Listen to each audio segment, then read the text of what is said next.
हाँ जी, सभी को नमस्कार। अपने जो है 3 क्लासें एनसीईआरटी कक्षा 6 की बुक की हो चुकी हैं।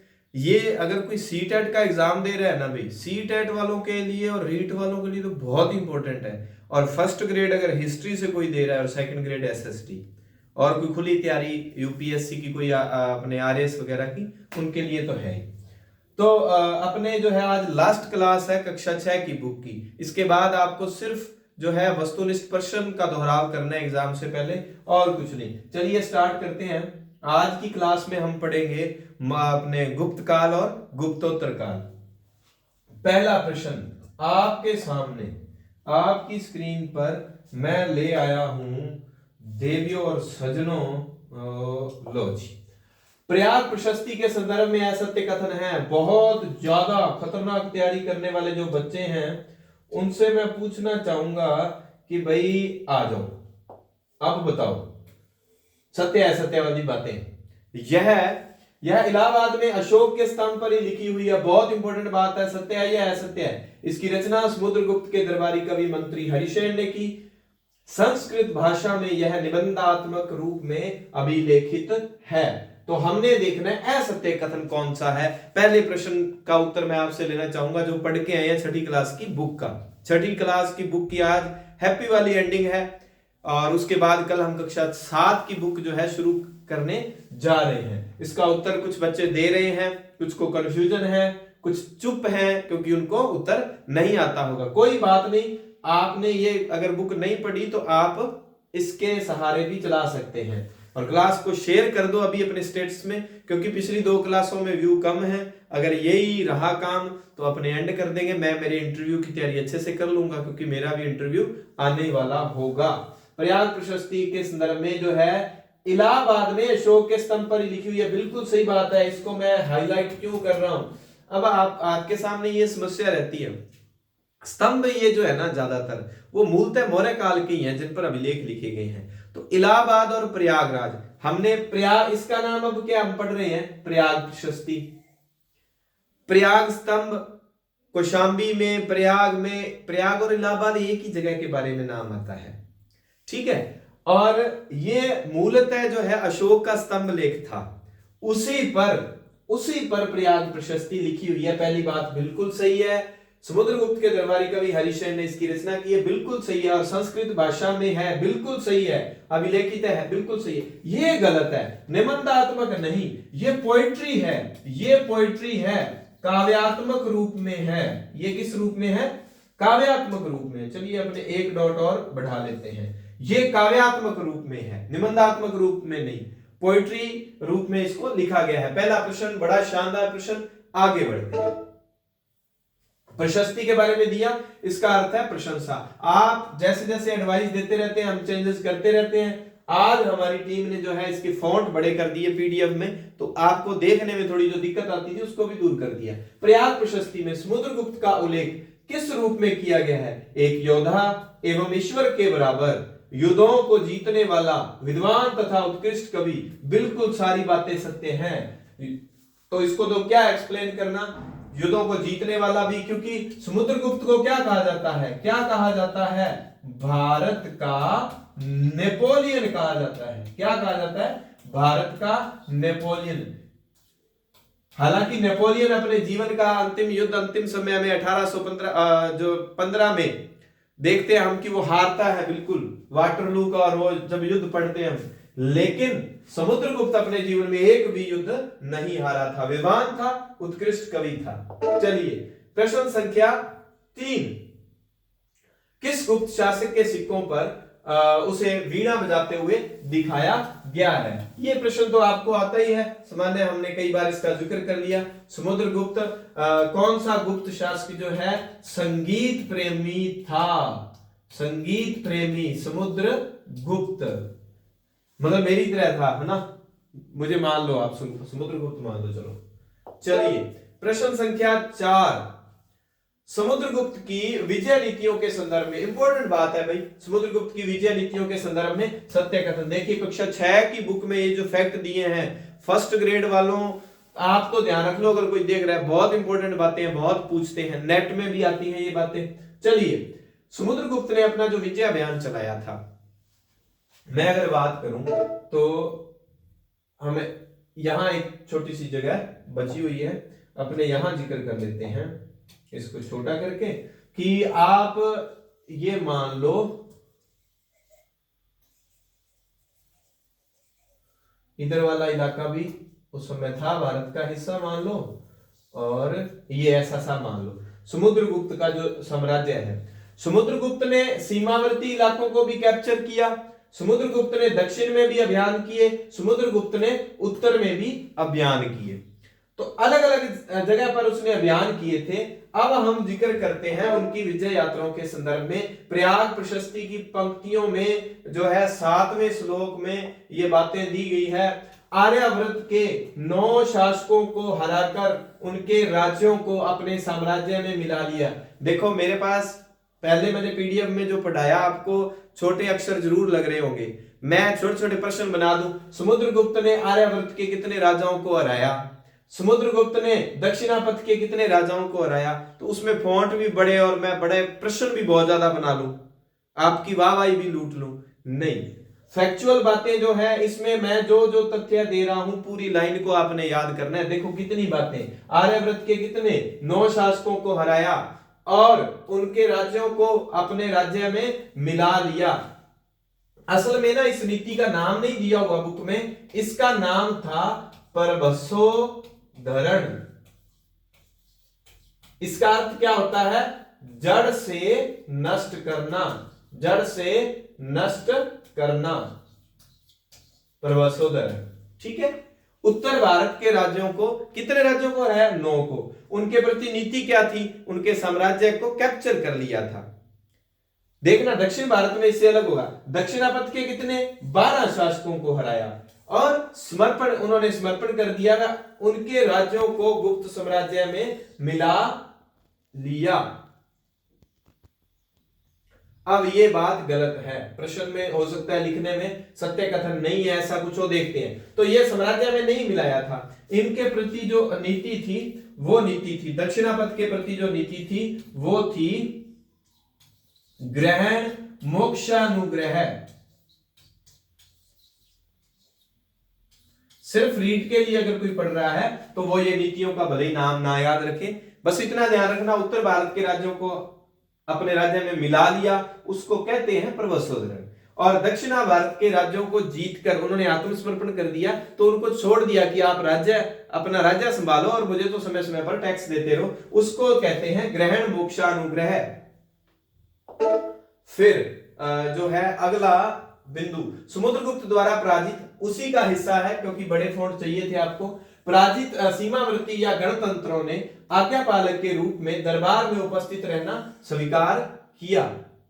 तो समय जो सीमावर्ती इलाके थे उन्होंने गणतंत्र, जब मैं गणराज्य पढ़ा रहा था 16 महाजनपदों में 2 गण थे, वज्जी और मल्ल। वज्जी की राजधानी वैशाली, वहां पर कुल कौन सा था, लिच्छवी कुल था, लिच्छवी की रहने वाली समुद्रगुप्त की मां थी, तो वहां गण थे। तब मैंने एक बात लिखाई थी कि गणों को अंतिम रूप से जो पराजित करेंगे, अपने राज्य में मिलाने का काम करेंगे, वो करेंगे गण अपने गुप्त, गुप्तों में भी समुद्रगुप्त। तो आज्ञापालक के रूप में दरबार में उपस्थित रहना स्वीकार किया, बिल्कुल बात सत्य है। विदेशी शासकों ने समुद्रगुप्त की अधीनता स्वीकार कर अपनी छोरियों का विवाह उससे किया। तो इसको कहते हैं हम, इसको तो कहेंगे ये जो नीति थी, इसको तो कहते हैं, इसका नाम लिखता हूं पहले, मैं याद रह गया, कन्योन्पायन। इसका आत्मनिवेदन वाली कन्योन्पायन, उन्होंने अपनी कन्याओं का, अपनी पुत्रियों का इससे विवाह किया। तो आपने बस जो है एनसीईआरटी के अकॉर्डिंग हमें क्या तथ्य याद रखने हैं कि उत्तर वाले राज्यों को अपने राज्य में मिला लिया, दक्षिण वालों को जीत के उनको राज करने दिया, दक्षिण के 12 राज्य, उत्तर के 9 राज्य। फिर बात आती है आसपास की सीमाओं के राज्य व गणराज्य, उनके प्रति क्या नीति थी, उनको हरा दिया, उनको कहा आप समय समय पर टैक्स देते रहेंगे और दरबार में उपस्थित रहेंगे। ये बात किन के लिए है, जो सीमावर्ती या गणराज्य है, उनको कहा दरबार में उपस्थित रहोगे। फिर जो विदेशी थे, विदेशी जो थे उनके प्रति क्या नीति थी, उनको हरा दिया और उन्होंने अपनी पुत्रियों का विवाह गुप्त वंश के लोगों समुद्रगुप्त से करने का या इनके वंश में करने का फैसला लिया। अब बात यह आती है कितनी बातें सत्य है, ये बात भी सही है, ये भी सही है, तो मतलब क्या हो गया, 2 नंबर गलत है, साम्राज्य में नहीं मिलाया था, तो 1 3 और 4, 1 3 4 ये रही, तो कौन सी बात सही है, 1 3 4। लेंथी प्रश्न जरूर बनाता हूं मैं, लेकिन आपकी समझ विकसित, बुक आपको समझ में आ जाएगी, सीधे आपको छोटे छोटे प्रश्न करवा दूं तो कोई मतलब नहीं है। विक्रम संवत किस वर्ष प्रारंभ हुआ, विक्रम संवत किस वर्ष प्रारंभ हुआ था, ये ध्यान रखना 58 ईस्वी है और ये ईसा पूर्व है, तो ये 58 ईसा पूर्व में शुरू हुआ था। चलिए नेक्स्ट प्रश्न, किस गुप्त शासक ने शकों को पराजित किया व विक्रमादित्य की उपाधि धारण की, ये राजा कौन था, चंद्रगुप्त द्वितीय। अंतिम शक राजा को इसने हरा दिया, रुद्र था, रुद्र तृतीय ना, रुद्र द्वितीय था, उसको हरा दिया और विक्रमादित्य की उपाधि धारण की। चलिए निम्न में से असत्य कथन है, चंद्रगुप्त गुप्त वंश के पहले ऐसे शासक जिन्होंने महाराजाधिराज उपाधि धारण की, नोट करेंगे इंपॉर्टेंट बात है, महाराजाधिराज गुप्त वंश में सबसे पहले चंद्रगुप्त ने नोट धारण की, समुद्रगुप्त ने भी यह उपाधि धारण की थी। देखते हैं सत्य असत्य है, बिल्कुल समय बचाते हैं अपने, ये बात बिल्कुल सही है, समुद्रगुप्त ने भी यह उपाधि धारण की थी। चंद्रगुप्त द्वितीय ने पश्चिमी भारत में अपने सैन्य अभियान में अंतिम शक राजा को हराया था, विक्रमादित्य उपाधि धारण की थी और पश्चिम में चांदी के सिक्के चलाए थे। चंद्रगुप्त प्रथम का दरबार विद्वानों से भरा रहता था, तो इसमें यह बात है सत्य है, चंद्रगुप्त द्वितीय के दरबार में नवरत्न जो थे वो हुआ करते थे, तो चंद्रगुप्त द्वितीय का दरबार जो है वो विद्वानों से भरा रहता था। बाकी तीनों बातें सत्य है, अंतिम बात असत्य है, इसका ठीक उत्तर हो जाएगा ऑप्शन संख्या डी। अब मैंने क्या कि वो उत्तर हटा दिए हैं, जो 5वां ऑप्शन डालते हैं ना अनुत्तरित, अपने कौन सा टेस्ट ले रहे हैं, टेस्ट लेंगे पेपर से पहले वो तो अब आपको बता देंगे। बाकी ये यहां फिर वो क्या है कि ये फॉन्ट छोटे हो जाते हैं उस चक्कर में। निम्नलिखित में से असत्य कथन है, असत्य कथन आपको बताना है। जहां गुप्त शासकों के बारे में अभिलेखों व सिक्कों से पता चलता है, वहीं हर्षवर्धन के बारे में उसकी जीवनी से पता चलता है। तो वो कितनी समझ विकसित करते हैं ये प्रश्न, कितनी ही कि आपको कुछ बोलना हो, आपको कुछ एक्सप्लेन करना हो, चाहे कोई इंटरव्यू की बात है या लिखने की बात है, कि इनमें आपको डिफरेंस क्या लगता है। तो गुप्त काल तक हमें अभिलेखों से उनके बारे में, सिक्कों से उनके बारे में हमें पता चलता है, मौर्यों में भी अभिलेख हैं, सिक्के हैं। तो हर्षवर्धन या गुप्तोत्तर काल में हमें हर्षवर्धन की जीवनी से पता चलता है कि वो कैसा राजा था। असत्य कथन ढूंढना है। हर्ष के दरबारी कवि बाणभट्ट ने संस्कृत में हर्षचरित लिखी। जल्दी जल्दी पढ़ के उत्तर दिया करो साथ साथ, लाइव में कुछ बच्चे जो है ना 5-4 बच्चे जो हैं, अब उनके नाम क्या लूं मैं, और उन्होंने क्या है कि अच्छे अच्छे उत्तर दिए हैं। एक दिन अपने जो है आधे घंटे क्लास रखेंगे, या तो आए हुए प्रश्नों में से या कैसे भी करके, तो तब उसमें आपके नाम लिए जाएंगे। देखते हैं फटाफट कौन उत्तर देता है। हर्ष के दरबारी कवि बाणभट्ट ने संस्कृत में हर्षचरित लिखी। हर्षचरित में हर्ष की वंशावली तो नहीं है, परंतु उनके राजा बनने तक का वर्णन है। हर्ष अपने पिता के बड़े बेटे नहीं थे। निम्नलिखित में से असत्य कथन बताइए। लो जी बताओ, उत्तर आ रहे हैं कुछ बच्चों के, कुछ के नहीं आ रहे, कुछ के सही है, कुछ के गलत है। तो देखो आपको ये लगा होगा कि उत्तर ये है कि हर्ष अपने पिता के बड़े बेटे नहीं थे, ये सही बात है, बड़ा भाई तो इसका राज्यवर्धन था। ये बात जो है ना ये असत्य है, ये है उत्तर। हर्ष की वंशावली तो नहीं मिलती, परंतु उनके राजा बनने का सफर, वंशावली मिलती है। प्रश्न ऐसे बनते हैं, देख लो। हर्षचरित में हर्ष की वंशावली मिलती है और उनके राजा बनने तक का सफर जो है वो भी उसका जिक्र होता है। ठीक है जी, बात क्लियर हो गई। चलिए,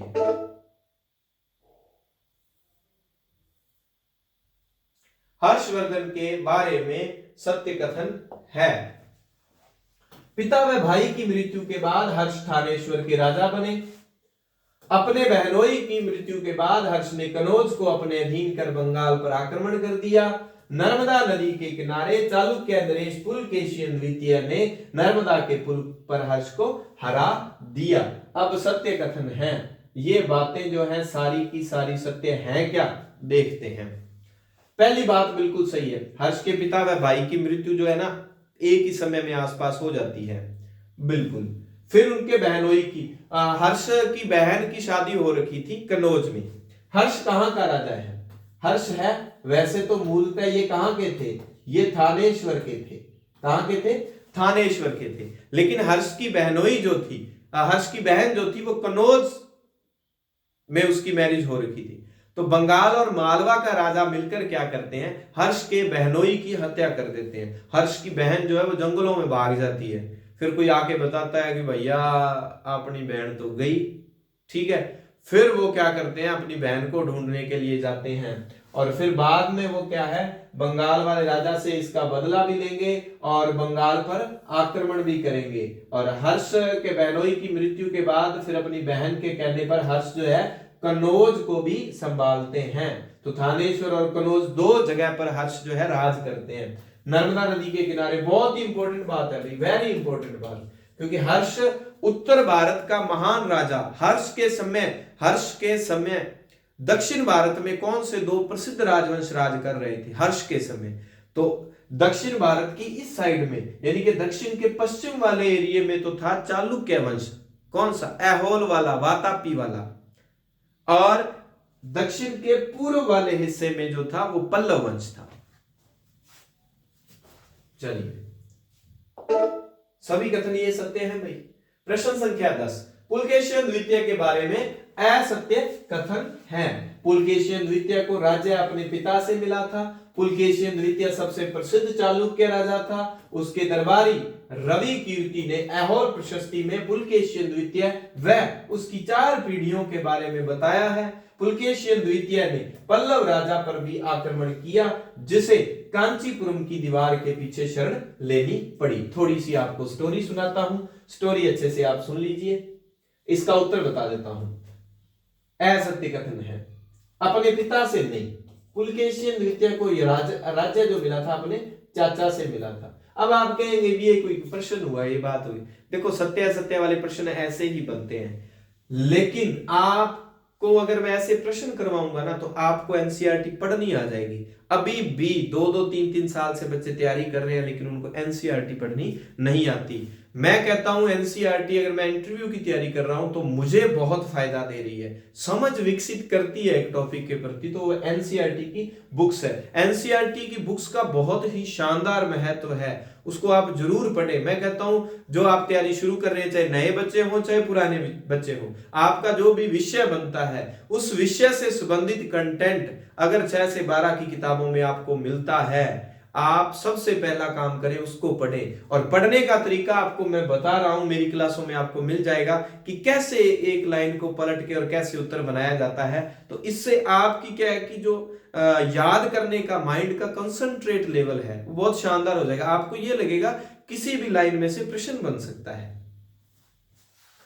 चाचा की तरफ से ये राज्य मिला, तो ये असत्य कथन है। देखिए भाई, पुलकेशियन द्वितीय जो है प्रसिद्ध राजा है चालुक्य वंश का, और उसका दरबारी कवि था रवि कीर्ति, जिसने ऐहोल प्रशस्ति लिखी थी। ठीक है, बाकी सभी बातें। अब ये आता है कि पुलकेशियन द्वितीय ने पल्लव राजा पर भी आक्रमण किया, जिसे कांचीपुरम की दीवार के पास पीछे छुपना पड़ा। एक तो जगह यहां अपने बात कर लेते हैं, चलो साउथ वाला अपने एरिया बना लेते हैं। चलो आप यहां नर्मदा के पुल पर, नर्मदा से ऊपर इधर हर्ष का राज्य है, ठीक है जी। और आप यहां कृष्णा और तुंगभद्रा नदियों के बीच बीच आप ये मान लो यहां पर चालुक्य है, ठीक है जी। और इधर इसके बराबर में आप ये मान लो यहां पर कौन है, यहां पर है पल्लव राजवंश। इनकी राजधानी कौन सी है? इनकी राजधानी है कांचीपुरम, ठीक है। अब यहां पर प्रसिद्ध राजा कौन सा है? पुलकेशियन द्वितीय। इधर इनके प्रसिद्ध जो राजा थे ना, वो तो पहले पहले हुए हैं महेंद्र वर्मन। महेंद्र वर्मन के बाद जो राजा, प्रसिद्ध राजा इनका जो होगा ना, वो नरसिंह वर्मन होगा। प्रसिद्ध राजा कौन सा है? नरसिंह वर्मन होगा। तो बात आई थी ना, पुलकेशियन द्वितीय, देखो आप हर्ष को भी हरा रहा है, और पुलकेशियन द्वितीय इधर कांची वाले राजा, राजा का नाम नहीं दिया पर वो महेंद्र वर्मन था, महेंद्र वर्मन को भी हरा देगा, और महेंद्र वर्मन कांची की दीवार के पीछे छिप जाता है। ये बात एनसीईआरटी में देखो दी हुई है। मतलब महेंद्र वर्मन जो है ना, छुपकर अपनी जान बचाता है। बाद में क्या होगा? महेंद्र वर्मन की मृत्यु के बाद नरसिंह वर्मन गद्दी पर बैठेगा। साउथ इंडियन हिस्ट्री अगर आपके याद नहीं होती तो आप मुझसे बिल्कुल, इतिहास वाले विद्यार्थी जरूर संपर्क करें।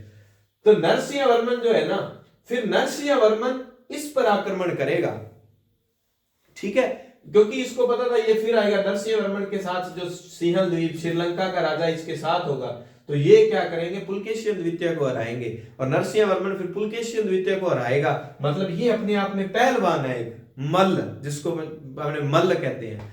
तो नरसिंह वर्मन इसको हरा के फिर उपाधि धारण करेगा महामल्ल। कौन सी उपाधि धारण करेगा? महामल्ल, ठीक है, महामल्ल की। दक्षिण भारत पर मैंने एक वीडियो बनाई हुई है, 25-1 मिनट की है, जिसमें लिखा है दक्षिण भारत का इतिहास या 600 से 1000 ईस्वी का इतिहास, वो जरूर देख लेना अगर ये समझ नहीं है तो। ये सारा काल घटना जो है एक ही समय की है। चलिए, किस शासक का योद्धा रूप में वर्णन करते हुए कहा गया है, जिनका शरीर युद्ध मैदानों, कुठारों, कुल्हाड़ियों, तीरों, भालों, बर्छों, तलवारों, लोहे की गदाओं, नुकीले तीरों तथा अन्य सैकड़ों हथियारों से लगे घावों के दाग से भरे होने के कारण अत्यंत सुंदर दिखता है। मतलब उसके शरीर में कुल्हाड़ी, तीर, बर्छे, गदाएं, पता नहीं क्या क्या क्या लगे हुए हैं, और इन सब घावों के कारण उसका शरीर बड़ा शानदार लग रहा है। ये किसके बारे में कही गई बात है? देखो किसके बारे में हो सकती है ये बात? चलो बताओ। चलो मैं बताता हूं। हाँ, कुछ बच्चे दे रहे हो उत्तर। ये बात कही गई है समुद्रगुप्त के बारे में। ये सोनू जो है खूब इंटेलिजेंट, यूपीएससी लवर जो है, इनके तो उत्तर लगभग कुछ ठीक होते हैं, कुछ बच्चे और भी देते हैं, तैयारी कर रहे हैं। जो नए बच्चे हैं वो बिल्कुल भी घबराए नहीं, आपके उत्तर भी सही होंगे। समुद्रगुप्त की मां कुमार देवी किस गण से संबंधित थी?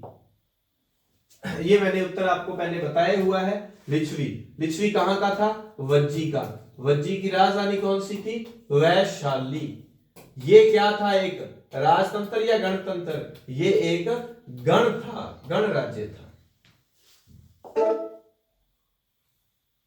निम्न में से कौन हर्षवर्धन के दरबार में रहा? ये तो आपको पता ही है, श्वेन सांग ऐसे लिखा हुआ है भाई एनसीईआरटी में, श्वेन तसांग।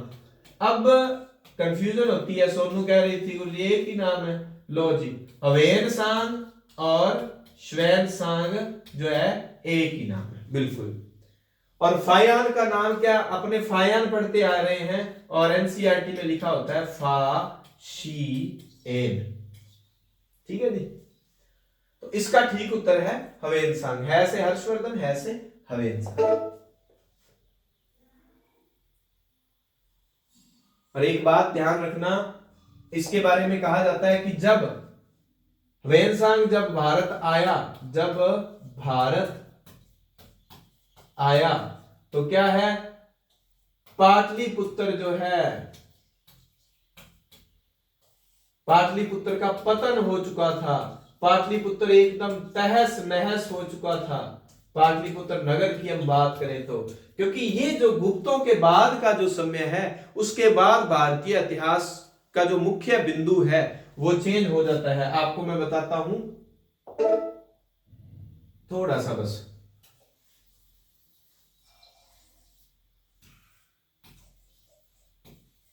लो जी, तो ये देखो, पहले यहां पाटलिपुत्र से चलेगा मौर्य और गुप्त।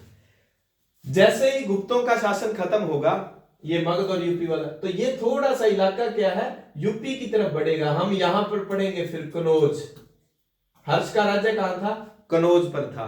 फिर आप ये देखोगे हर्ष के जस्ट बाद में जो है यहां पर राजवंश होगा पाल। यहां राजस्थान में कौन से होंगे? प्रतिहार होंगे, ये वाला राजस्थान गुजरात वाला इलाका। और यहां पर कौन होंगे? चालुक्यों की जगह कौन आ जाएंगे? राष्ट्रकूट।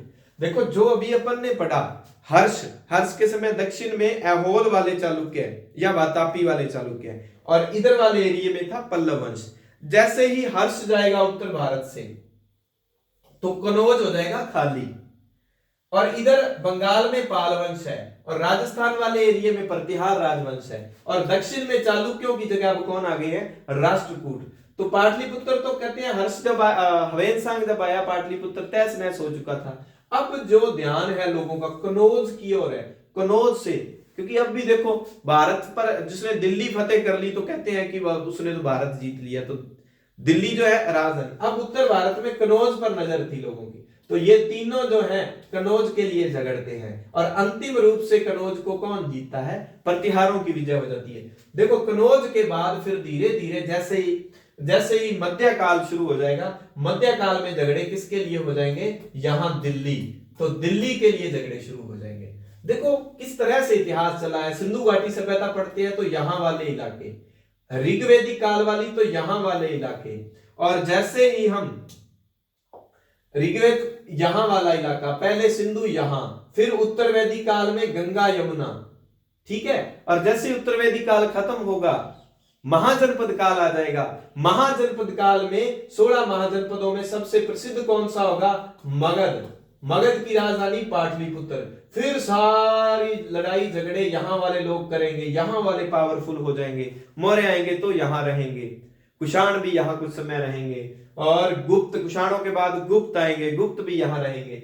फिर जैसे ही गुप्तों का पतन, तो अब भारतीय इतिहास जो है उसका जो केंद्र बिंदु फिर इधर की तरफ चलने लगा। फिर कनौज आ जाएगा, कनौज के लिए झगड़े होने लगेंगे, कनौज के लिए झगड़े होंगे। जैसे ही कनौज की जगह अब नई जगह कौन लेगा? फिर दिल्ली इसकी जगह ले लेगा, मतलब इतिहास फिर उस तरफ। फिर मुगल काल आएगा, फिर आधुनिक काल आएगा, तो फिर तो दिल्ली दिल्ली दिल्ली दिल्ली दिल्ली राजधानी थी। जैसे मॉडर्न हिस्ट्री में हम आएंगे, मॉडर्न हिस्ट्री में फिर अंग्रेजों के समय ये बंगाल, ये जो है मराठों का राज्य है, और ये मैसूर का राज्य है, इधर हैदराबाद वाले, इधर पंजाब है, तो ये जो है मुख्य हो जाएंगे, इनके लिए झगड़े हो जाएंगे। तो भारत जो है, भारत का इतिहास जो है इस तरह से देखो, ऐसे चला फिर ऐसे जाएगा। बड़ा शानदार तरीके से आप इसको इस तरह से पढ़ सकते हैं।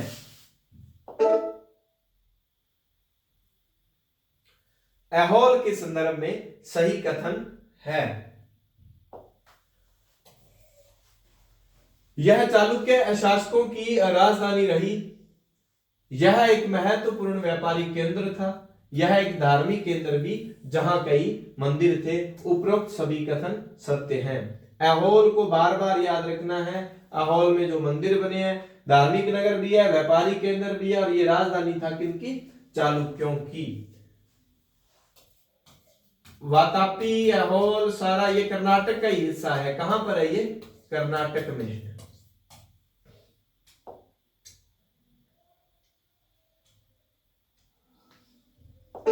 चलिए प्रश्न संख्या 15, निम्न में किसका राज्य कृष्णा व तुंगभद्रा नदियों के मध्य था? तो ये जो राज्य था ये चालुक्यों का था। अभी मैं आपको थोड़ा सा एक लास्ट स्लाइड पे लेके चलता हूं, जिसमें मैंने मैप मेंशन किए हैं 15, ये यही किए हुए हैं। चलो, हमने देखा था किनका राज्य है?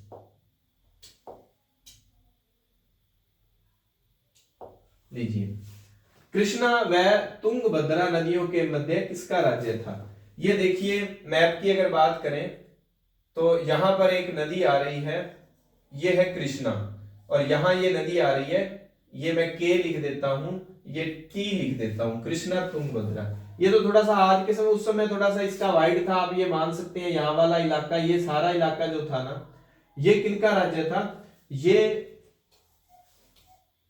जो ऐहोल के चालुक्य थे उनका राज्य था, ऐहोल के चालुक्य। फिर यहीं पर कौन आ जाएंगे? फिर यहीं पर राष्ट्रकूट आ जाएंगे। इनका क्रम अच्छे से याद रहना चाहिए। पहले ऐहोल वाले चालुक्य, ऐहोल चालुक्य, बार बार इन क्लासों में जिक्र होगा, आप याद रह जाएंगे। फिर राष्ट्रकूट, राष्ट्रकूटों की राजधानी, ये देखो 7वीं क्लास की बुक से मैंने मैप उठाया है, तब फिर जिक्र कर दूंगा। यहां राजधानी मान्यखेत का जिक्र किया हुआ है। राष्ट्रकूटों की राजधानी कौन सी है? मान्यखेत। जब मैंने एक टेस्ट हल करवाया था एक पेपर, तो उसमें मैंने ट्रिक बनाई थी कैसे कैसे। पहले 7 वाहन आएंगे, वाहन जो आएगा फाटक के पास रुकेगा, फाटक के पास रुकेगा, ठीक है। तो वो सारी बातें जो है मैंने अच्छे से, बादाम कूट लेंगे, कूटना कहां? खेत में कूटना है, ठीक है। ऐहोल की जगह वहां वातापी या बादामी लिखा हुआ था। और राष्ट्रकूटों के बाद फिर एक राजवंश शुरू होगा, उनको हम कहेंगे कल्याणी के चालुक्य। कौन से चालुक्य? कल्याणी के चालुक्य। अब कल्याणी के चालुक्यों के लिए आप इस जगह को देख सकते हैं, ये बादामी, ठीक है। और यहां पर राज्य किनका था? ये बादामी वाला, और ये सारा राज्य किनका था? ये चालुक्यों का था। इसी जगह पर कौन आ जाएंगे? राष्ट्रकूट आ जाएंगे। फिर राष्ट्रकूटों के बाद इस जगह पर किनका अधिकार हो जाएगा? कल्याणी के चालुक्य। याद रखना, कल्याणी के चालुक्य वंश का प्रसिद्ध राजा विक्रमादित्य षष्ठ, विक्रम 6। टेस्ट मैंने हल करवाए, अगर किसी ने नहीं देखे जरूर देख लेना भाई, भला होगा, राम जी भलो करे थारो। चालुक्य 3 तरह के हैं, ऐहोल चालुक्य। एक जब हम जो मध्यकाल पढ़ेंगे मेडिवल हिस्ट्री, उसमें चालुक्य जो होंगे गुजरात वाले, कल्याणी के चालुक्य। और एक चालुक्य यहां पर है पूर्वी चालुक्य, वेंगी के चालुक्य। ये यहां पर ही क्या है? पल्लवों का राज था। यहां दिखाए होंगे चोल दिखाए हुए हैं, यहीं पर पहले पल्लवों का राज था, और पल्लवों की जगह फिर चोल आ जाएंगे। पहले पल्लव, फिर क्या आ जाएंगे? चोल आ जाएंगे। चलिए, ये बात होगी हमारी। कृष्णा तुंगभद्रा के मध्य चालुक्यों का राज्य था। पल्लवों की राजधानी थी, अब तो याद ही रहेगा, पल्लवों की राजधानी क्या थी? पल्लवों की राजधानी थी जी कांचीपुरम। ऐहोल किनकी राजधानी है? चालुक्य। अमरावती का संबंध है, अमरावती बताओ भाई, अमरावती का संबंध बताओ। सातवाहन। मान्यखेत राष्ट्रकूटों की। चलिए, पल्लवों का राज्य कांची से कावेरी, कावेरी नदी तक फैला हुआ था दक्षिण में। चलिए, इस पराजय के बाद हर्ष का पहले तो देखेंगे। हर्ष शब्द का अर्थ क्या है? हर्ष का अर्थ है आनंद। हर्ष शब्द का अर्थ क्या है? आनंद। इस पराजय के बाद हर्ष हर्ष नहीं रहा। ये किसने बात कही थी? बड़ी शानदार बात है। बाणभट्ट ने कौन सी पुस्तक लिखी है? हर्ष की जीवनी लिखी है। कौन सी? हर्षचरित। क्या बाणभट्ट ये बात लिख सकता है क्या? पहले तो बात, ये पराजय कौन सी थी? पराजय कौन सी थी? नर्मदा के किनारे जो युद्ध हुआ, नर्मदा के पुल पर पुलकेशियन ने नर्मदा के पुल पर, मैं बार बार पुल बोल रहा हूं ताकि आपको पुलकेशियन द्वितीय रह जाए याद। पुलकेशियन द्वितीय ने हर्ष को हराया, तो पुलकेशियन द्वितीय का दरबारी है रवि कीर्ति। तो रवि कीर्ति ये कहेगा कि हर्ष अब हर्ष नहीं रहा। रवि कीर्ति ने कौन सी प्रशस्ति लिखी है? ऐहोल प्रशस्ति लिखी है। चलिए, 18 नंबर प्रश्न।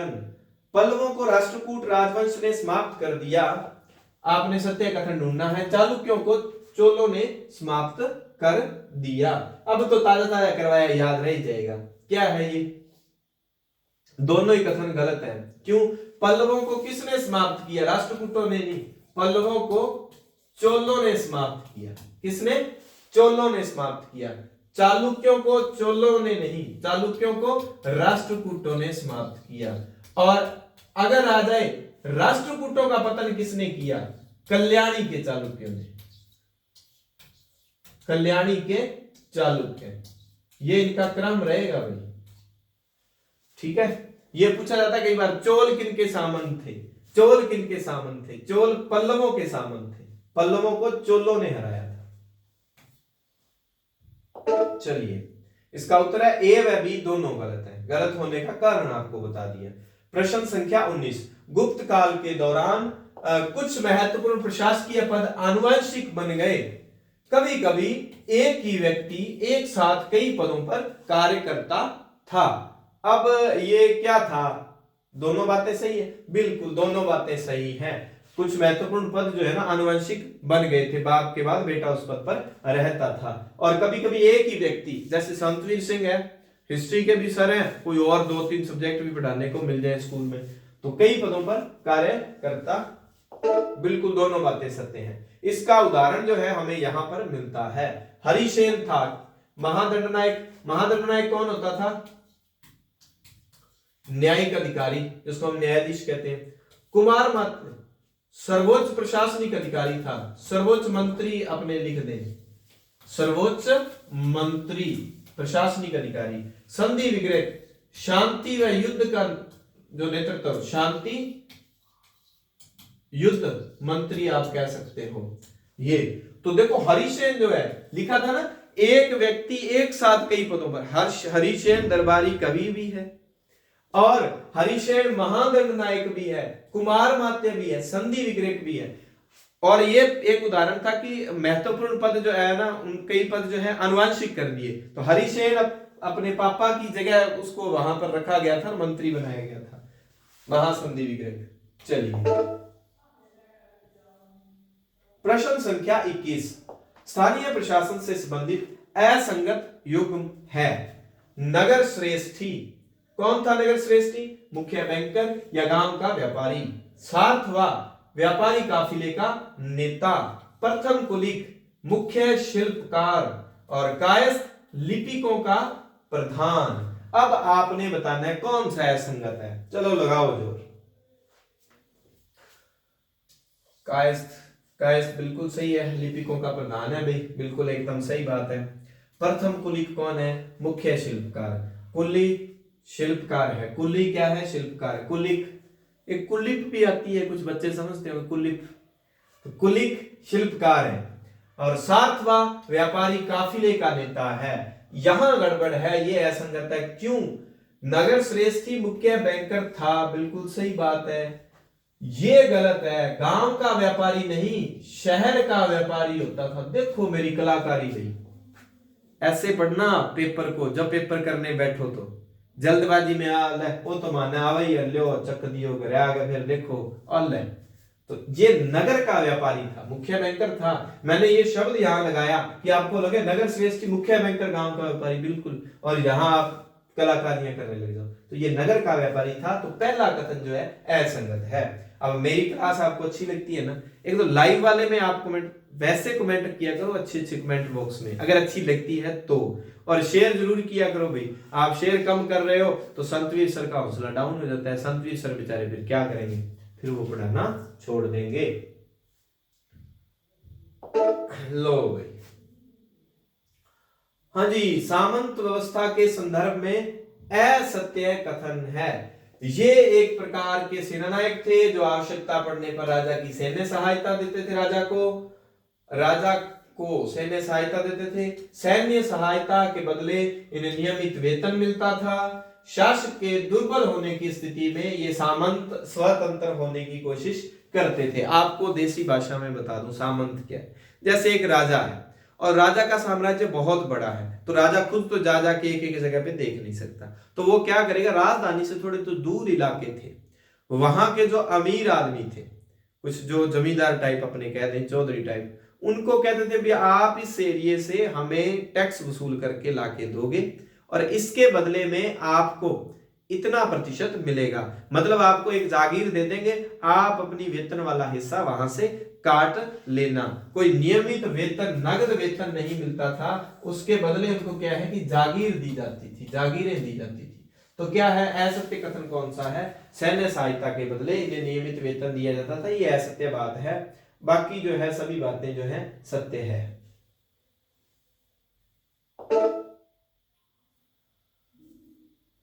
पल्लव अभिलेखों में उल्लेखित स्थानीय प्रशासन के संदर्भ में सत्य कथन है। तो पहली बात तो ये ध्यान रखना है, उर सभा इनका जिक्र कहां आता है? इनका जिक्र कहां आता है? पल्लव अभिलेखों में। अब ये जो सभा है, सभा क्या थी? ब्राह्मण भूस्वामियों का संगठन, बहुत इंपॉर्टेंट बात। अब देखो, जिन गांवों में ब्राह्मण लोग थे वहां पर तो सभाएं हुआ करती थी, सीधा उसका नाम था सभा। और जो गैर ब्राह्मण गांव थे वहां पर उर नाम से संस्था काम करती थी ये भी देखो ग्राम सभा है, लेकिन अब जब सभा नाम आएगा तो वो ब्राह्मण क्षेत्र ब्राह्मण भूसा स्वामियों का संगठन है, और उर वैसे गैर ब्राह्मणों का है, और ये गैर ब्राह्मणों की है क्या, ये भी ग्राम सभा है। नगरम व्यापारियों के संगठन का नाम, और आपसे पूछ लिया जाए व्यापारी काफिले का नेता उसको क्या कहते थे, सार्थवा।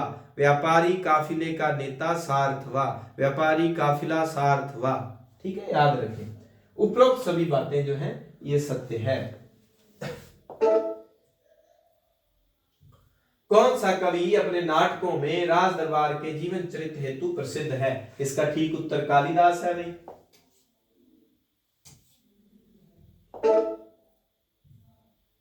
निम्न में से सत्य कथन है, कालिदास के नाटकों में राजा व अधिकांश ब्राह्मण को संस्कृत बोलते हुए दिखाया गया है। कालिदास के नाटकों में महिलाएं व अन्य लोग प्राकृत बोलते हुए दिखाए गए हैं। कालिदास जो है संस्कृत भाषा में नाटक लिख रहे हैं, और इन्होंने क्या कि जो राजा और जो है अधिकांश ब्राह्मण लोग हैं वो संस्कृत बोल रहे हैं, बाकी महिलाएं व अन्य लोग जो है वो प्राकृत जन सामान्य की जो भाषा थी वो प्राकृत बोल रहे हैं। तो ये सी नंबर ऑप्शन ए व बी दोनों सत्य है।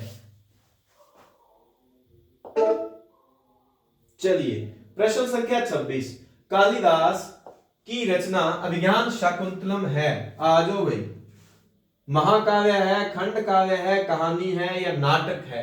अभिज्ञान शाकुंतलम जिसमें वो शाकुंतला और उनका दुष्यंत वो जो है जिक्र मिलता है, प्रेम कहानी है। प्रेम कहानी क्या है? महाकाव्य, खंड काव्य, नाटक। ये एक नाटक है, ये एक नाटक है। अब आप कमेंट करके बताएं ऋतु संहार क्या है, मेघदूत क्या है? ये अभिज्ञान शाकुंतलम वही है जिसमें मछुआरे की कहानी मिलती है, गरीब मछुआरे की कहानी जो है मिलती है। किस रचना में गरीब मछुआरे के साथ कर्मचारियों के दुर्व्यवहार का जिक्र मिलता है? अभिज्ञान शाकुंतलम में इसकी कहानी नहीं बताऊंगा, पेपर जो सॉल्व करवाया था उसमें मैंने करवा रखी है। किस विद्वान ने अभियान पर निकली राजा की सेना का सजीव चित्रण करते हुए कहा, पूरी दुनिया धूल के गर्त में डूब जाती थी बाण भट्ट, पूरी दुनिया धूल के गर्त में डूब जाती थी। देखो अपना ध्यान रखना, अभियान पर मतलब युद्ध पर निकली राजा की सेना, तो युद्ध में क्या चलते थे? बाण, भाले, गोलियां, बंदूक, बम। तो बाण क्या है? अभियान वाली बात कर रहा है। किसने कहा कि अछूतों को शहर के बाहर रहना पड़ता था, अगर वे शहर में इंटर होते आते तो उन्हें लकड़ी पर चोट मारते हुए मतलब आवाज देकर ये बताना पड़ता था, मतलब कि उनकी एंट्री हो रही है, ताकि लोग जो है अपने अपने घरों में छुप जाएं, लोग उनको देखें ना। ये बात मतलब सीधी सी बात, अछूत लोग जो हैं वो शहर के बाहर रहते थे। सीधा प्रश्न ये भी आ सकता है, किसने कहा कि अछूत शहर के बाहर रहते थे? अछूत चांडाल जो हम कहते हैं शहर के बाहर रहते थे। ये बात कौन कर रहा है? फाशियन कर रहा है। अब ये 12वीं वाली बुक से मिलता जुलता तथ्य था तो मैंने ऐड कर दिया। वधिक वर्ग एक और सफाई करने वाले ये नगर के बाहर रहते थे, ये कौन कह रहा है? श्वेनसांग मतलब हवेनसांग कह रहा है। और अछूतों के बारे में बात आए तो ये बात कौन कर रहा है? फाशियन कह रहा है। और सफाई करने वालों की बात कौन कर रहा है? हवेनसांग कर रहा है। ये रट लेना भी, फाशियान की बात अछूत शहर के बाहर रहते थे, ये इंपॉर्टेंट है ज्यादा। गुप्त काल की शुरुआत देखो तथ्य दिया हुआ है कि 1700 साल पहले हुई थी, और हर्षवर्धन का समय 1400 साल पहले था। तो 1400 साल वही आ गया ना। हर्षवर्धन के समय के बारे में क्या लिखा होता है? 606 से 647 ईस्वी। तो 2000 में से 600 माइनस कर दो तो क्या आ जाएगा? 1400 साल पहले। तो आज से कितने साल पहले? 1400 साल पहले हर्ष का समय, तो 1700 साल पहले जो गुप्त काल का। तो वैसे गुप्त काल मतलब कितने समय? ये 320 में जो है मुख्यतः इनका चंद्रगुप्त राजा आता है, चंद्रगुप्त प्रथम, लेकिन गुप्त काल एक्चुअल में शुरू हो गया था 275 में, श्री गुप्त ने गुप्त वंश की स्थापना कर दी थी। चलिए, दक्षिण भारत की सभाओं के संदर्भ में सही कथन है। दक्षिण भारत में जो सभाएं होती थी, ये सभाएं उप समितियों के जरिए सिंचाई, कृषि, सड़क निर्माण, स्थानीय मंदिरों की देखरेख करा करती थी।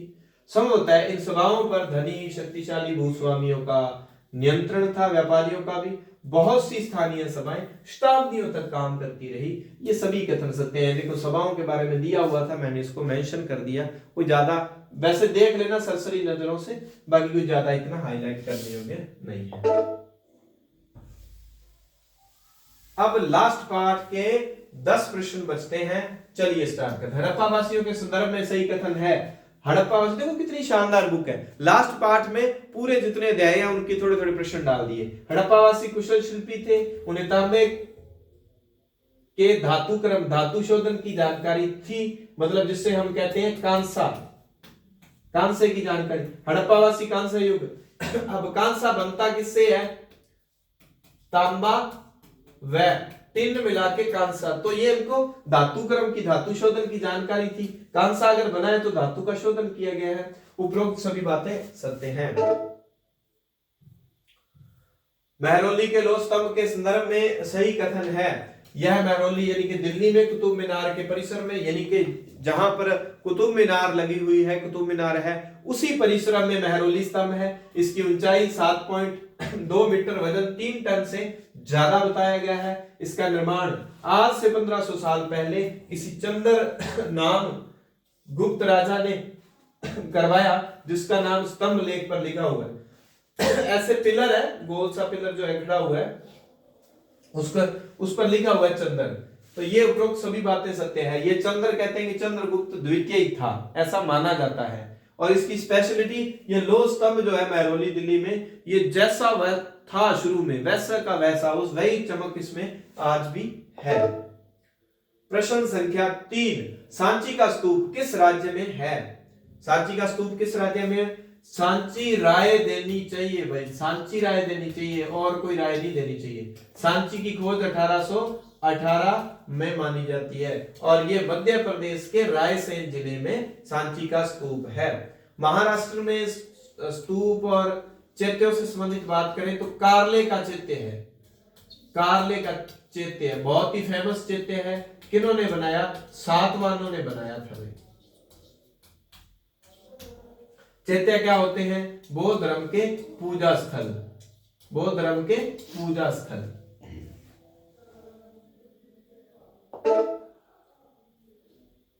अमरावती का स्तूप किस राज्य में है? अमरावती आंध्र प्रदेश। कहां है? आंध्र प्रदेश। अमरावती का स्तूप आंध्र प्रदेश में है। देखो ये ना राज्य लिखे हुए हैं, इनकी स्पेशलिटी देखो। मध्य प्रदेश में तो सांची का, अगर आए बात स्तूप की तो स्तूप प्रसिद्ध सांची का, और अगर बात आए स्तंभ लेख की, स्तंभ लेख की अशोक के समय के, तो सारनाथ का स्तंभ बहुत स्पेशल है। सारनाथ कहां है? यूपी में। सांची और सारनाथ कंफ्यूज करते हैं आपको। सांची का क्या है? स्तूप प्रसिद्ध। सारनाथ का क्या है? स्तंभ प्रसिद्ध है, पिलर प्रसिद्ध है। महाराष्ट्र का क्या प्रसिद्ध है? कार्ले में बना चैत्य। हालांकि महाराष्ट्र में तो आप ये पढ़ोगे और भी चीजें मिल जाएंगी। आंध्र प्रदेश में कौन सा स्तूप है? अमरावती का स्तूप है। सारी चीजें आप अच्छे से इत्मीनान से अपनी बुक में, नोटबुक में, उसमें जो रजिस्टर में लिख के उनको एक एक बार, जो फ्रेशर है, सामान्य बातें हैं, आप रट लेना। महाराष्ट्र का जिक्र आते ही कार्ले में चैत्य किस वंश ने बनाया? सातवाहन वंश से संबंधित है। अमरावती में भी ज्यादा काम जो है ना सातवाहनों ने किया, बाद में इक्ष्वाकु राजा भी करेंगे, सातवाहन करेंगे। मध्य प्रदेश सांची का स्तूप मूलतः अशोक के समय का है ना, और उत्तर प्रदेश में सारनाथ का स्तंभ है। भीतरगांव का, मैं वो पेपर का हल करवा रहा था उस दिन, मैंने कहा ये पता नहीं, एक ही प्रश्न है जो एनसीईआरटी से बाहर है। नहीं, ये भी एक कॉर्नर में दिया हुआ था। ये भीतरगांव है। भीतरगांव कहां पर है? कानपुर में है। कहां पर है? कानपुर। कहां? यूपी में, उत्तर प्रदेश में। इसकी स्पेशलिटी ईंटों व पत्थरों से बना मंदिर है, ईंटों प्लस पत्थरों से बना मंदिर है। किस काल का है? ये गुप्त काल का है। गुप्त काल की स्पेशलिटी, गुप्त काल पहला ऐसा काल जब मंदिरों में शिखर बनने लगे थे। शिखर समझते हो?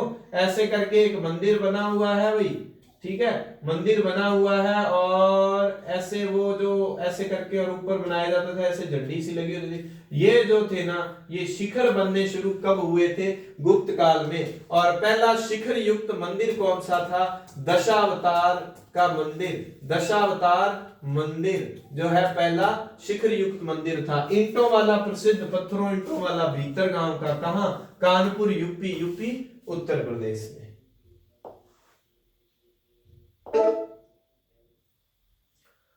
ये मैंने कुछ चीजें जो है ना, स्पेशल तथ्य जो है वो ऐड कर दिए थे। लीजिए अब इस पे अपने बात करते हैं। स्तूप का शाब्दिक अर्थ टीला। स्तूप के निम्नलिखित भाग थे, क्या क्या थे? धातु मंजूषा, ये सबसे पवित्र भाग आप मान लो। स्तूप के भीतर स्थित डिब्बा जिसमें बुद्ध या उसके अनुयायियों, एक मिनट में थोड़ा सा ना आपको जगह बच, ये नहीं जगह है अपने पास, लो भाई ये पीछे जाएगा। अब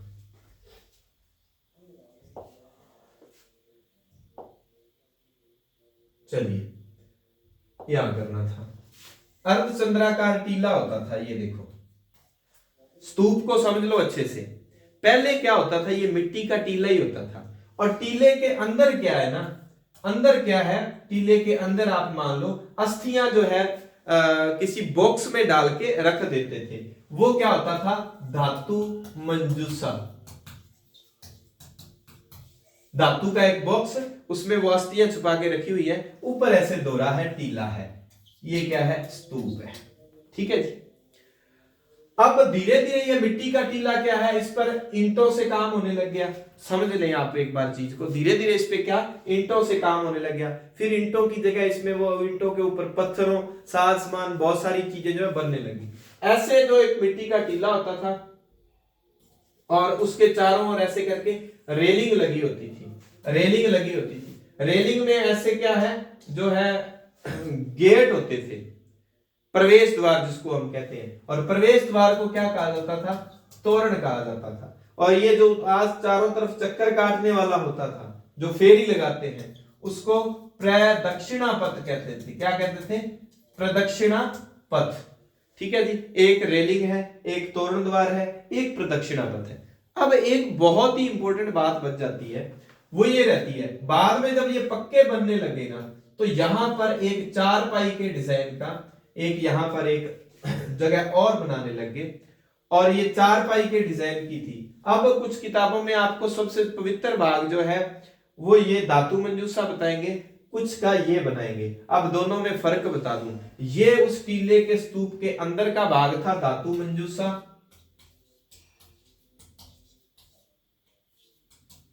और ये बाहर का भाग था। आइए अब इन पे जिक्र करते हैं।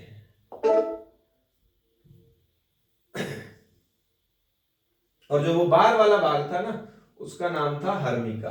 चलिए, धातु मंजूषा, स्तूप के भीतर स्थित डिब्बा जिसमें बुद्ध या उसके अनुयायियों के शरीर के अवशेष या प्रयुक्त वस्तुएं अथवा सिक्के रखे जाते थे, वो धातु मंजूषा।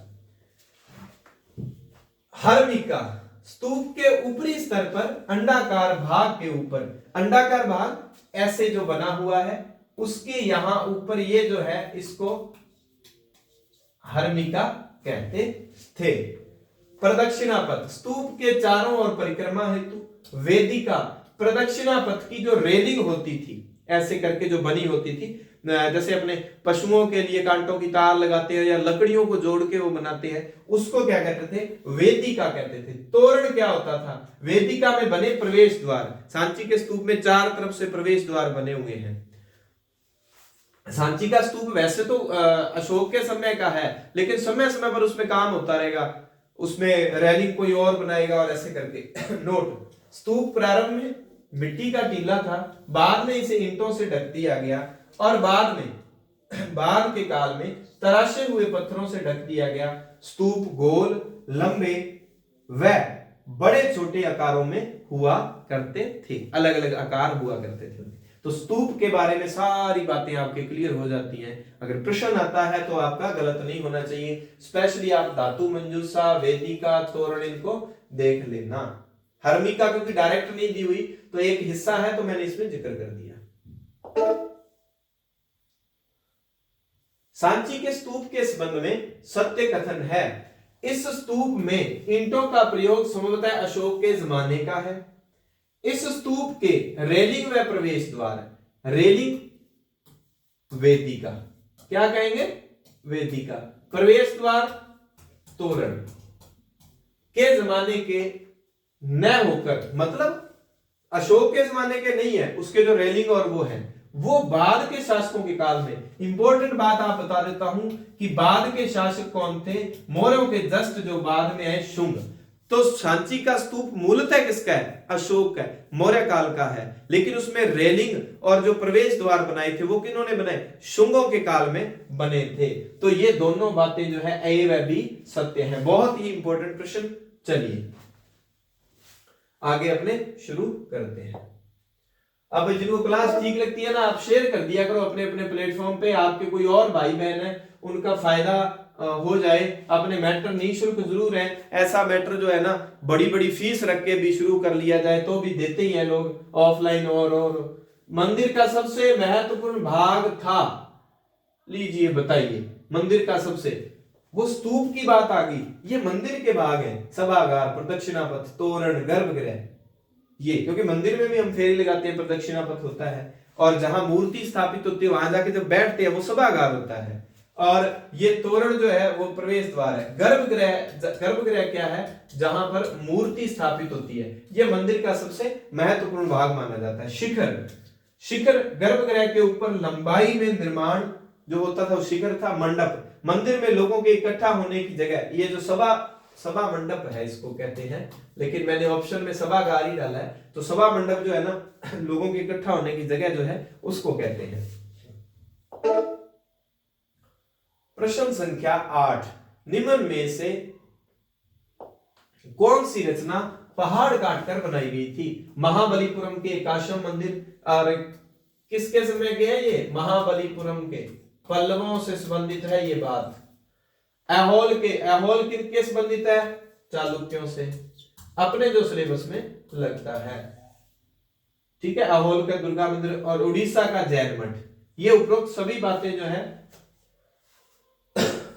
उड़ीसा में तो कोई स्पेशल एक राजवंश का जिक्र तो हम नहीं कर सकते, तो ये सारे जो है पहाड़ काटकर। ये महाबलीपुरम के मंदिर तो क्या है, रथ मंदिर है, 7-8 जितने आपने पढ़े हुए हैं, तो उसमें पार्वती रथ, द्रौपदी रथ, ऐसे करके रथों के नाम है ना, तो वो एक ही मंदिर, एक ही पत्थर को जो है तराश करके बनाए गए हैं। स्पेशलिटी है महाबलीपुरम के मंदिर किसके हैं, पल्लवों के। ये सारे पत्थरों से संबंधित मंदिर है, क्योंकि जहां दिया हुआ ना भीतरगांव का मंदिर वो ईंटों से निर्मित है, ये पत्थरों वाला, इसलिए अलग अलग हो जाते हैं बातें। प्रश्न संख्या 9, हाथी दांत का काम करने वाले श्रमिकों ने, वेरी इंपॉर्टेंट लगा लेना भाई, हाथी दांत वाले लोगों ने, हाथी दांत वाले नहीं मतलब हाथी दांत का काम करने वाले जो लोग थे उन्होंने एक किसी मंदिर के प्रवेश द्वार को बनाने के लिए खर्च दिया था, वो था सांची का स्तूप। अच्छा पैसा होगा तो उन्होंने बौद्ध धर्म को मानते होंगे, तो आप आजकल अपने भी मंदिर में चढ़ावा वगैरह चढ़ाते, तो उन्होंने भी चढ़ा दिया। कौन सा विकल्प जो है वो सही नहीं है? सांची के अलंकृत प्रवेश द्वार में आर्थिक सहयोगकर्ता वर्गों के नाम खंभों, रेलिंगों, दीवारों पर खुदे हुए हैं। बिल्कुल, जिन्होंने आर्थिक सहयोग दिया है, तो आज भी अगर कोई गुरुद्वारा, मंदिर जो है, जहां मस्जिद, जहां अपने धार्मिक स्थानों में दान देगा, अपने नाम की प्लेट लगाएगा, इसने ये किया वो किया, तो उस समय भी हुआ करते थे। अजंता की अधिकांश गुफाएं बौद्ध भिक्षुओं के लिए बने स्तूप हैं। अजंता की गुफाओं में अंधकार होने की वजह से अधिकांश चित्र मशालों की रोशनी में बनाए गए थे। उपरोक्त सभी सत्य हैं या कौन सा सही नहीं है? पढ़ लो थोड़ा सा, आपको आधा मिनट दिया, कौन सी बात है सत्य लग रही है आपको भाई? मुझे सभी सत्य लग रहे हैं, क्या सही है? ये गलत है भाई। अजंता की अधिकांश गुफाएं बौद्ध भिक्षुओं के लिए बने स्तूप हैं, बौद्ध भिक्षुओं के लिए बने विहार हैं। बात को इतना शानदार तरीके से पढ़ा करो, पढ़ो ऐसे कि बस उसके बाद उस मैटर में से कोई भी चीज पूछी जाए आप ऐसे रिप्लाई करो। तो ऐसे नहीं बस एक रिवीजन और हो जाता, शिद्दत के साथ पढ़ो, इतना उसमें आप खो जाओ जैसे इश्क ही हो जाए कि बस एक एक लाइन जो है, इश्क में कैसे होते हैं एक एक बात कही हुई बड़ी मजेदार लगती है, एक एक लाइन को आप चट कर जाए, अगर उसके बाद कुछ भी पूछा जाए तो आपके उत्तर। अब यहां कंफ्यूजन है बहुतों के कि कौन सा असत्य हो सकता है, तो भिक्षुओं के लिए बने हुए स्तूप नहीं विहार है, तो ये सभी बातें जो सत्य नहीं हो सकती ये बात एक असत्य है। अब ना मैं थोड़ी सी आपको एक बात जो है क्लियर करता हूं, अजंता सांची और इनके बारे में थोड़ा सा यहां कर लेते हैं हमने। लो भाई देखो, जब ना गुफा चित्रकारी की बात आएगी, एक है अजंता, क्या है, एक है अजंता और एक है एलोरा, बार बार इनके नाम आएंगे। वो एहोल वाला अलग सिस्टम है, ठीक है। एक शब्द आएगा सांची, ये आपको बड़ा कंफ्यूज करेंगे, ठीक है। एक शब्द आएगा स्तूप और एक शब्द आएगा विहार, एक शब्द आएगा चैत्य। समझ गए आप एक बात, अजंता एलोरा की गुफाएं एक साथ ही इनका जिक्र आता है और ये एक साथ है नहीं। अब थोड़ा सा आपको समझाता हूं, अजंता की गुफाएं आप मान सकते हैं दूसरी से छठी सातवीं ईस्वी तक की है, और जैसे ही अजंता का कार्यकाल समाप्त होता है उसके बाद ये डेवलप हुई है, 7वीं से 10वीं सदी तक जो है वो इसका हम मोटे रूप में काल निर्धारण एलोरा की गुफाओं का मान सकते हैं।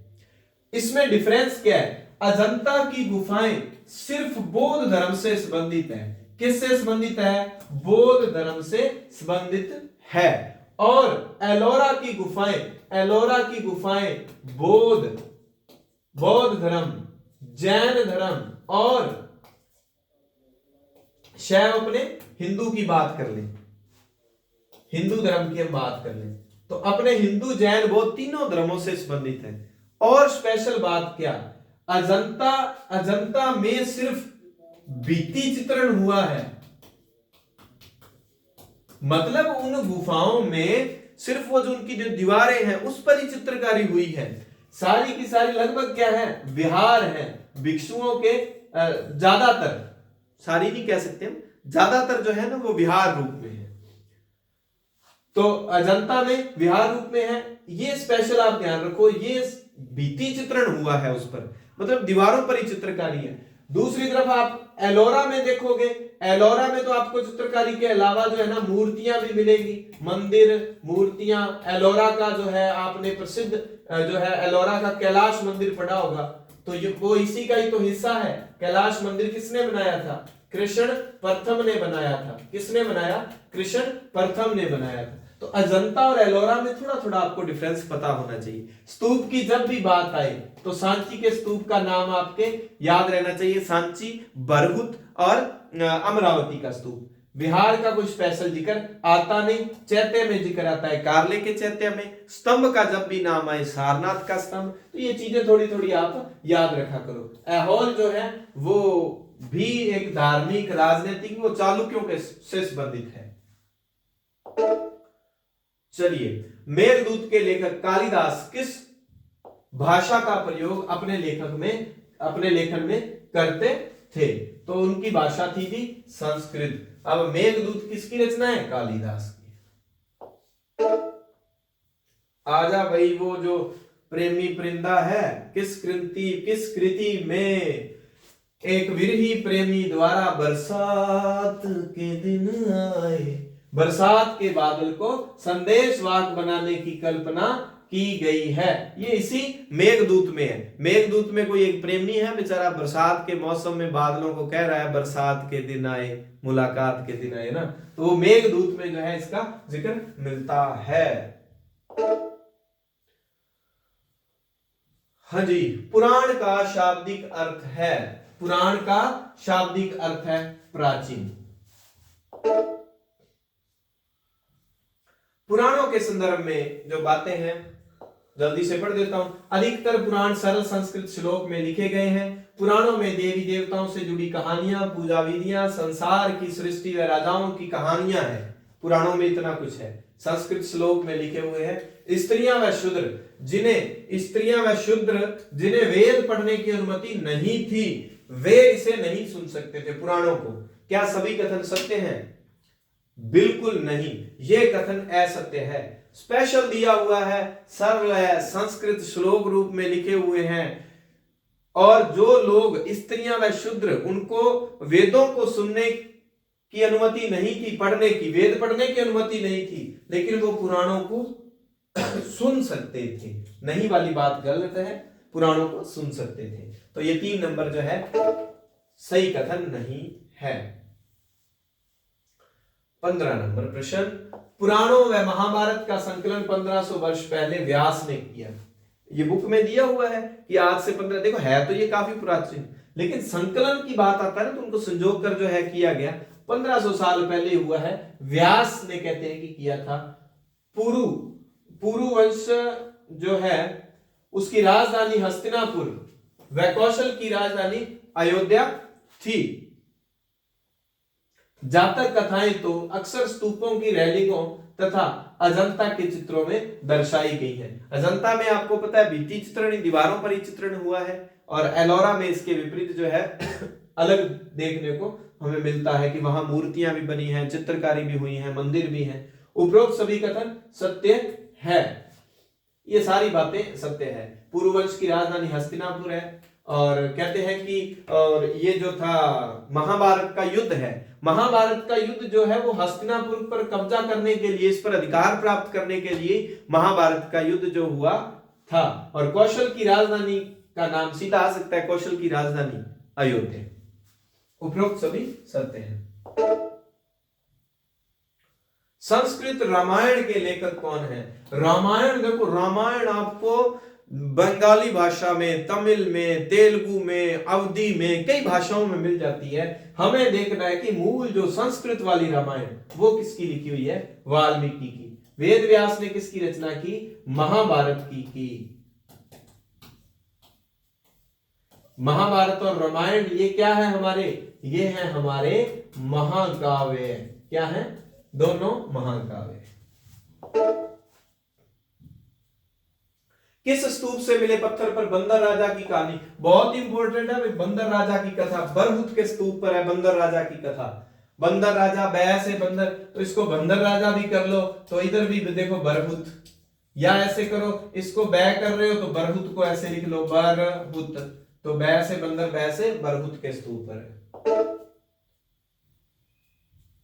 आर्यभट्ट के बारे में सत्य कथन है, वे ऐसे गणितज्ञ व खगोल शास्त्री थे जिन्होंने ग्रहण के बारे में वैज्ञानिक तर्क दिया। एक बात उन्होंने लिखा, दिन रात पृथ्वी के अपनी धुरी पर घूमने से बनते हैं। 2 बात।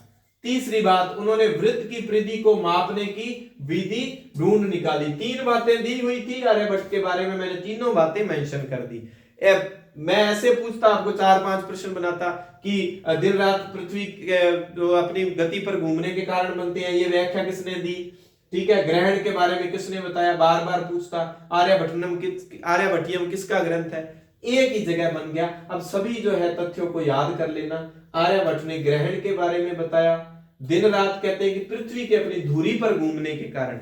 ये नहीं है हमें दिखने को लगता है कि सूरज उदय हो गया, अस्त हो गया, नहीं, पृथ्वी अपनी जो है गति पर घूर्णन गति चल रही है, सूर्य जो है वो तो अपनी जगह पर है ही। और वृत्त की परिधि को मापने का उसने सूत्र दिया। आर्यभट्ट ने संस्कृत भाषा में ग्रंथ लिखा आर्यभट्टियम, और आर्यभट्टियम में उसने लिखा था कि दिन रात जो है वो किस तरह से बनते हैं। आर्यभट्ट के कई और ग्रंथ हैं, वो पूछ सकता है दिन रात बनने की प्रक्रिया जो है किस ग्रंथ में दी है उसने, तो वो दी है आर्यभट्टियम में। आर्यभट्ट गणितज्ञ भी है और खगोल शास्त्री भी है। इन शब्दों को अच्छे से ढूंढ लो। अब 3 और खगोल शास्त्रियों के नाम हम पढ़ते हैं। गणितज्ञ व खगोल शास्त्री कौन नहीं था? उपरोक्त सभी थे। ब्राह्मण भी था, ब्रह्मगुप्त भी था, भास्कराचार्य भी था। ठीक है, तो ये इनका क्रम भी याद रख लेना आप, है ना। भास्कराचार्य सबसे लास्ट में ही आएंगे। भारतीय 12वीं शताब्दी के भारतीय गणितज्ञों ने शून्य हेतु एक नए चिन्ह का आविष्कार किया। जब जीरो दिया मेरे भारत ने दुनिया को, तब गिनती सिखलाई तारों की भाषा मेरे भारत ने। चलो, भारतीय आयुर्वेद से संबंधित असत्य कथन है, ये लास्ट प्रश्न है। उसके बाद सारी बुक का सारांश एक पेज में दिया हुआ है, उसको पढ़ता हूं मैं। तो आपके लिए जरूरी सूचना, कल अपने 7वीं की जो है बुक उसको शुरू करने जा रहे हैं। एनसीईआरटी पढ़ाते समय अगर एनसीईआरटी की बुक आपके पास हो तो वो बहुत ही शानदार बात हो जाती है, बहुत ही जानदार। आपको पता चल जाएगा कि किस तरह से मैं पंक्तियों को उठा के जो है प्रश्न बनाता हूं। इस क्लास का अंतिम प्रश्न निम्नलिखित में से भारतीय आयुर्वेद से संबंधित असत्य कथन है। चरक संहिता की रचना चरक ने 4वीं शताब्दी ईस्वी में की। सुश्रुत संहिता की रचना सुश्रुत ने 2री शताब्दी ईस्वी में की। चरक संहिता में शल्य चिकित्सा की विधियों का विस्तृत विवरण है। आयुर्वेद से संबंधित असत्य कथन, उपरोक्त सभी असत्य है। कौन सा असत्य है भाई, बता दो, एक तो बता दो। चलो, ये जितने ये सोनू, यूपीएससी, लवर, ये सोमा कौर, पता नहीं क्या क्या नाम जो आ रहे हैं, वो आप बताओ।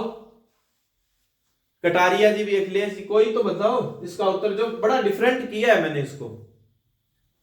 चरक संहिता की रचना जो है, पहली बात 4वीं शताब्दी में नहीं, ये हुई है 2री शताब्दी में, तो पहली बात असत्य है।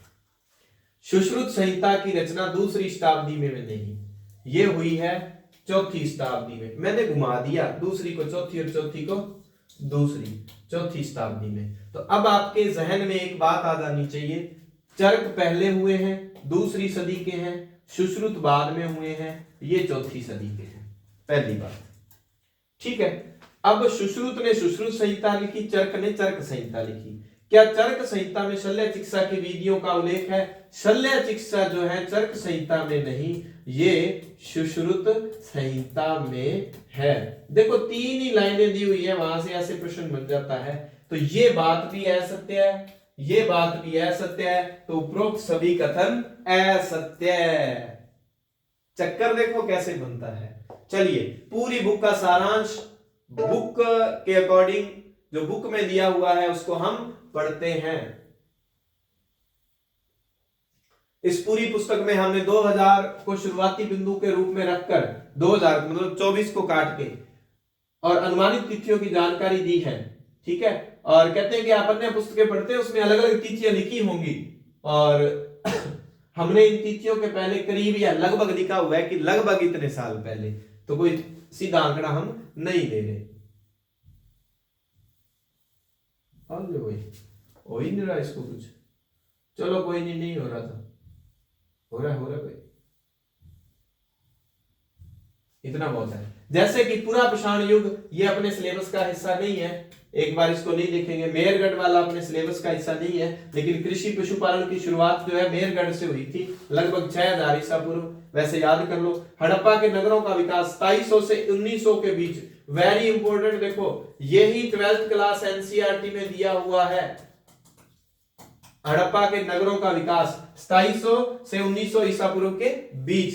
ऋग्वेद की रचना का काल मैंने कहा था 1500 से लेकर 600 ईस्वी तक मोटे रूप में ऋग्वेद वैदिक काल मानते हैं। तो वैदिक काल के 2 भाग हैं, ऋग्वैदिक काल और उत्तर वैदिक। ऋग्वैदिक काल जो है 1500 से 1000 ईसा पूर्व के बीच है। महाजनपदों, गंगा के मैदानी इलाकों में नगरों का विकास, उपनिषद, जैन धर्म तथा बौद्ध धर्म से जुड़े विचारों का उदय लगभग 500 ईसा पूर्व।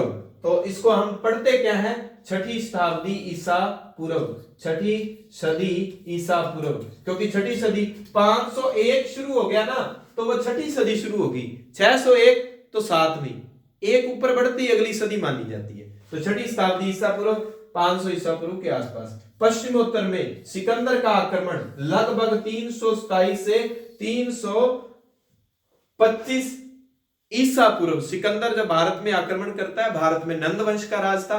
नंद वंश के अंतिम राजा घनानंद की हत्या करके चाणक्य कौटिल्य की सहायता से चंद्रगुप्त मौर्य भारत में मौर्य वंश की स्थापना करता है। और सिकंदर के बारे में कमेंट करके बताओ, मैंने पीछे पढ़ाया हुआ है, सिकंदर की सेना ने किस नदी से आगे बढ़ने से मना कर दिया था? क्या वो व्यास थी, क्या वो रावी थी? बताएं आप। सिकंदर विश्व विजेता के लिए निकला था भाई, कि विश्व को विजय करना है। और जब मरा तो उसने कहा कि मेरे हाथ जो हैं बाहर खुले छोड़ देना, राज्य में से लोगों को पता चले कि ये जो विश्व को जीतने वाला व्यक्ति भी खाली हाथ जा रहा है, पैसे के लिए, राज्य के लिए, शान शौकत के लिए मरे ना, किसी को मारे ना। और अंतिम समय उसके शब्द थे, उसकी जो खूबसूरत पत्नियां थी, मरते समय वो उनसे पूछता है कोई अहले वफा जो शहरे खामोशां तक मेरे साथ चले, मतलब वहां तक मरे मेरे साथ। तो वो कौन मरता है भाई? चलिए, चंद्रगुप्त मौर्य का राजा बनना लगभग 321 ईसा पूर्व। तो चंद्रगुप्त मौर्य 321 ईसा पूर्व में मौर्य वंश जो है वो शुरू होता है। अशोक का शासनकाल 372 से 68 ईसा पूर्व। अब ये 4 सन जो दिए हुए हैं, क्योंकि एक होता है राज्यारोहण, एक होता है राज्याभिषेक। अशोक ने अपने आप को राजा घोषित कर दिया, फिर उसने अपने कहते हैं कि 99 भाइयों की हत्या की थी। मात्र 99 भाई थे उसके। अब एक ही मम्मी के बेटे नहीं थे, उसके पापा की कई पत्नियां थी। तो उसने अपने 99 भाइयों की हत्या करके कहते हैं कि साम्राज्य हासिल किया था। और 272 से लेकर 231 ईसा पूर्व के बीच उसका कार्यकाल माना जाता है। संगम साहित्य की रचना लगभग 300 ईसा पूर्व। रीड के सिलेबस में ये है नहीं। कनिष्क का शासनकाल 78 ईस्वी से लेकर 100 ईस्वी तक माना जाता है। ये डायरेक्ट तो हमारे सिलेबस में ये भी नहीं लगता, लेकिन इनडायरेक्ट इस पे प्रश्न जो है पूछे जाते हैं, क्योंकि इसके समय बौद्ध धर्म से संबंधित काम हुए हैं, तो बौद्ध धर्म हमारे सिलेबस में है। गुप्त साम्राज्य की स्थापना लगभग 320 ईस्वी। ध्यान रखना, अगर मौर्य पूछा जाए तो मौर्य के बारे में 321 ईसा पूर्व है, और अगर गुप्त पूछा जाए तो गुप्तों के आगे 320 सिर्फ ईस्वी है। ध्यान रहे, ईस्वी। इंग्लिश में बात करें तो यहां मैं लिख सकता हूं बीसी, बिफोर क्राइस्ट, और ई के आगे मैं लिख सकता हूं एडी, एनो डोमिनी, ईसा के काल में। ये ध्यान रखना भाई, नए बच्चों के लिए ये थोड़ी सी कंफ्यूजन रहती है। तो ये सिर्फ ईस्वी है जब गुप्त की बात आए, मौर्यों की बात आए ईसा पूर्व। फिर यहां वल्लभी की परिषद में जैन साहित्य का संकलन, बहुत इंपॉर्टेंट बात भाई, बहुत ही शानदार जानदार। हमने पढ़ा था लगभग 1500 साल पहले जैन साहित्य का, जैन धर्म की शिक्षाओं का संकलन कहां किया गया? हमने पढ़ा था वल्लभी में। अब इन्होंने दे दिया उसका सन, लगभग कहते हैं 512 या 521 ईस्वी। ठीक है जी, ये वल्लभी में जो जैन धर्म की शिक्षाओं का संकलन हुआ था, वल्लभी में। चलिए, हर्षवर्धन हमारे सिलेबस में है। हर्षवर्धन का शासनकाल दिया है, 606 में गद्दी पर बैठा और 47 तक रहा। हर्षवर्धन के बारे में उसका दरबारी कवि कौन? बाण भट्ट लिखता है, किसमें? हर्षचरित में। चीनी यात्री श्वेन-त्सांग का भारत आगमन कब आया? श्वेन-त्सांग 630 से 643 तक, मतलब लगभग ह्वेन-त्सांग लगभग कितने हो गए? 14 वर्ष बन गए, 14 वर्ष। पुलकेशिन द्वितीय का शासनकाल 609 से 642, यानी कि हर्षवर्धन पूछा जा सकता है दक्षिण भारत का कौन सा राजा, चालुक्य वंश का कौन सा राजा हर्षवर्धन के समकालीन है? तो पुलकेशिन द्वितीय।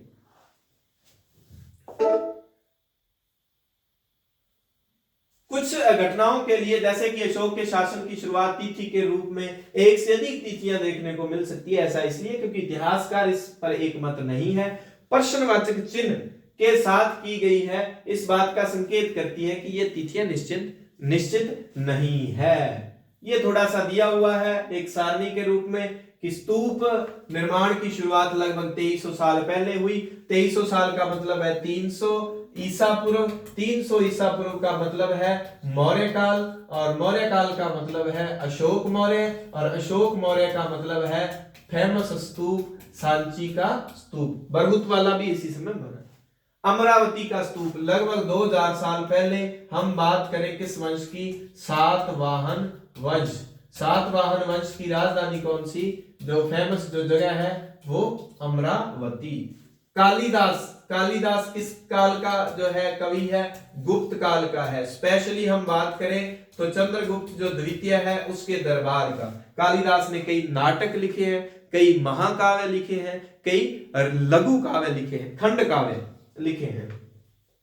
लोह स्तंभ, भीतरगांव का मंदिर, अजंता की चित्रकारी और आर्यभट्ट, ये सारे 1500 साल पहले की बात, मतलब आप मान लो 4वीं से 5वीं शताब्दी ईस्वी, ठीक है। ये जो है उनका जिक्र यहां किया गया है। भीतरगांव का मंदिर जो है ये गुप्त काल का है भाई। किस काल का है, गुप्त काल का। अब अजंता की गुफाओं में आप ढूंढने लग जाओ तो किसी एक राजवंश एक कार्यकाल से संबंधित नहीं है भाई, अलग अलग समय की। दुर्गा मंदिर का इस जिक्र किया गया है। तो अजंता की गुफाओं का आप देखो 2री सदी से लेकर 6ठी सदी ईसा पूर्व तक है। साउथ में वाकाटक वंश ने भी जो गुफाएं उसमें काम किया, सातवाहनों ने भी काम किया, गुप्तों के समय भी उसमें काम हुआ। तो अलग अलग समय पर है। क्लास अच्छी लगे शेयर करना, लाइक कर दिया करो, कमेंट कर दिया करो, सब्सक्राइब कर दिया करो। धन्यवाद। जय हिंद, जय भारत।